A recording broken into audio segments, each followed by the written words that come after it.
بچہ جو ہے وہ 7 سال کی عمر تک وہ ماں کے پاس رہے گا، اس کے بعد اس کی کسٹڈی جو ہے وہ والد کے پاس آ جائے گی، اور بچی جو ہے وہ بالغ ہونے تک اس کی کسٹڈی ماں کے پاس رہے گی، اس کے بعد یہ والد کے پاس آ جائے گی۔ لیکن ہمارا جو گارڈین اینڈ وارڈز ایکٹ ہے وہ کہتا ہے کہ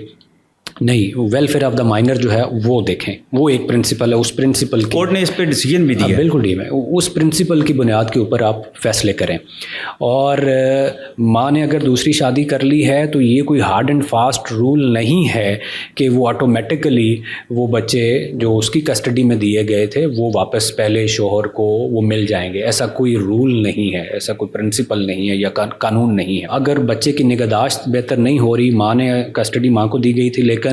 دوسری شادی کے بعد وہ اپنے شوہر کے ساتھ کہیں اور رہ رہی ہے اور بچوں کو اس نے ماموں کے پاس چھوڑا ہوا ہے یا نانی کے پاس چھوڑا ہوا ہے، یا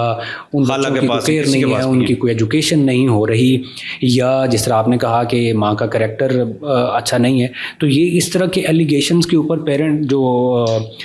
نان کسٹوڈیل پیرنٹ ہے، والد ہے، اس کی طرف سے اس طرح کے پٹیشنز آتی ہیں، اس طرح کے الزام لگائے جاتے ہیں، لیکن ان الزامات کو ثابت کرنا یہ بڑا مشکل ہوتا ہے۔ لیکن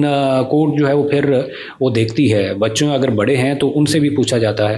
اور تھوڑا سا کورٹ بھی وہ جج کر رہی ہوتی ہے کہ ان بچوں کی پرورش جو ہے وہ بہتر ہو رہی ہے، کسی اچھے اسکول میں جا رہے ہیں نہیں جا رہے۔